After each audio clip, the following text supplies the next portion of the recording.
ध्यान और साक्षित्व में क्या संबंध है? अक्सर यह सवाल हमसे पूछा जाता है कि ध्यान और साक्षित्व में क्या संबंध है।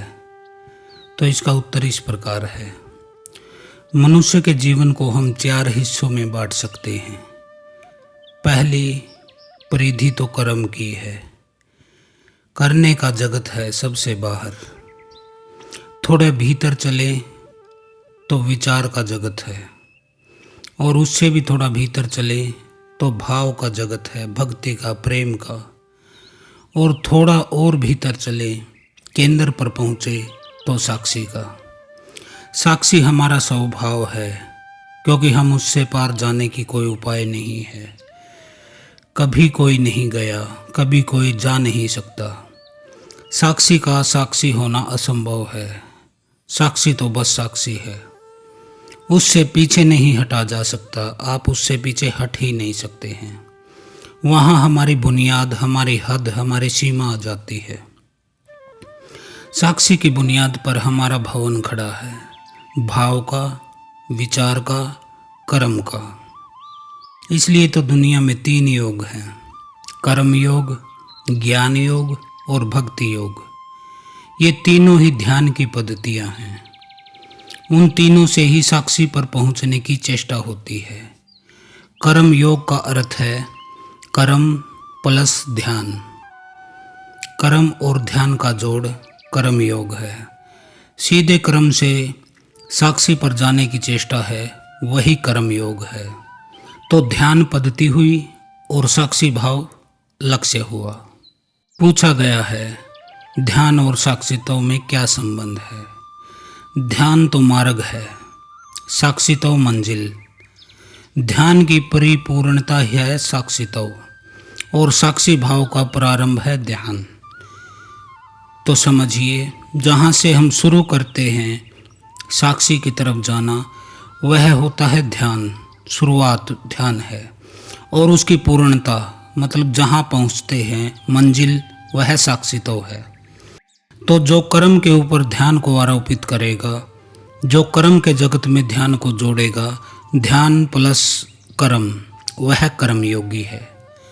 फिर ज्ञान योगी आता है। वह विचार के ऊपर ध्यान को केंद्रित करता है।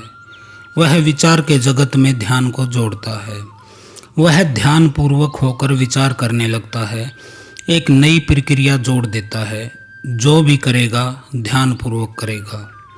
जब विचार प्लस ध्यान की स्थिति बनती है तो साक्षी की तरफ फिर यात्रा शुरू हो जाती है। ध्यान है दिशा परिवर्तन। जिस चीज़ के साथ भी ध्यान जोड़ देंगे, वह चीज़ साक्षी की तरफ ले जाने वाला वाहन बन जाएगी, एक सवारी बन जाएगी। फिर तीसरा मार्ग है भक्ति योग। भाव के साथ ध्यान का जोड़, भाव के साथ ध्यान का गठबंधन, भाव के साथ ध्यान की भावर। तो ध्यान पूर्वक हो जाओ भाव के साथ। इन 3 मार्गों से व्यक्ति साक्षी की तरफ जा सकता है, लेकिन लाने वाली विधि है ध्यान। मौलिक बात ध्यान है। जैसे कोई वैद्य तुम्हें औषधि दे और कहे शहद में मिलाकर ले लेना, और तुम कहो शहद मैं लेता नहीं, मैं जैन धर्म का पालन करता हूँ।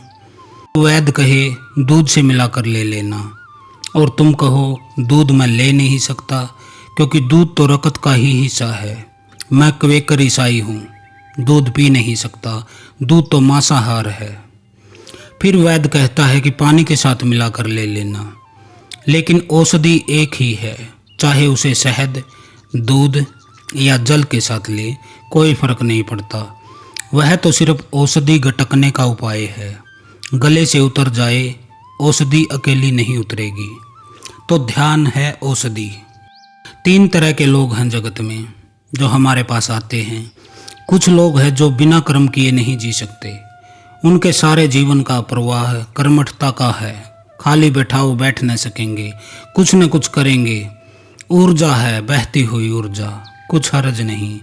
तब सतगुरु कहते हैं, तुम कर्म के साथ ही ध्यान की औषधि को गटक लो। चलो यही सही। तुमसे कर्म छोड़ते नहीं बनता, ध्यान के साथ जोड़ दो कर्म को। तुम कहते हो कर्म छोड़कर मैं क्षण भर भी नहीं बैठ सकता, बैठ मैं सकता ही नहीं, बैठना मेरे बस का ही नहीं, मेरा स्वभाव नहीं।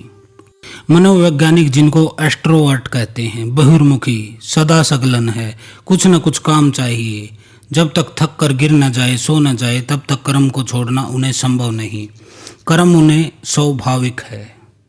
तो सतगुरु कहते हैं ठीक है, कर्म की ही सवारी कर लो, इसे ही घोड़ा बना लो, इसी में मिला लो औषधि और गटक जाओ। असली सवाल औषधि का है। तुम ध्यान पूर्वक कर्म करने लगो, जो भी करो मूर्छा में मत करो, होश पूर्वक करो, करते समय जागते रहो। फिर कुछ हैं जो कहते हैं कि कर्म का हम पर कोई प्रभाव नहीं, लेकिन विचारों की तरंगें बड़ी उठती हैं, विचारक हैं। कर्म में उन्हें कोई रस नहीं है, करने में कोई मतलब नहीं, बाहर से उन्हें कोई उत्सुकता नहीं, मगर भीतर बड़ी तरंगें उठती हैं, बड़ा कोलाहल है। भीतर वह अक्षण भर के लिए भी निर्विचार नहीं रह पाते। वे कहते हैं हम शांत होकर बैठते हैं तो विचार और अधिक आते हैं। इतने वैसे नहीं आते जितने शांत होकर बैठने पर आते हैं। पूजा प्रार्थना ध्यान का नाम लेते ही बस विचारों का बड़ा आक्रमण, सेनाओं पर सेनाएं चली जाती हैं, डुबो लेती हैं, क्या करें। तो सतगुरु कहते हैं तुम विचार में ही मिलाकर ध्यान को पी जाओ, विचारों को रोको मत, विचार आए तो उसे देखो, उनमें खो मत, थोड़े दूर खड़े रहो, थोड़े फासले पर, शांत भाव से देखते हुए विचारों को धीरे धीरे तुम साक्षी भाव को उपलब्ध हो जाओगे। विचार से ही ध्यान को जोड़ दो। फिर तीसरे जो होते हैं वो कहते हैं न हमें विचार की कोई झंझट है, न हमें कर्म की कोई झंझट है, भाव उद्रेक होता है, आंसू बहते हैं, हृदय गदगद हो जाता है, डुबकी लग जाती है प्रेम में, स्नेह में, श्रद्धा में, भक्ति में। फिर सतगुरु कहते हैं तो इसी को औषधि बना लो, इसी में ध्यान को जोड़ दो। आंसू बहे तो ध्यानपूर्वक बहे, रोमांच है तो ध्यानपूर्वक हो, लेकिन सार सूत्र तो ध्यान ही है।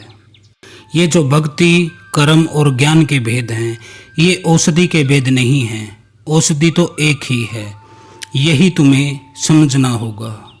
तुम सीधे छलांग लगा जाओ, औषधि सीधे भी गटकी जा सकती है, इन साधनों की भी कोई ज़रूरत नहीं।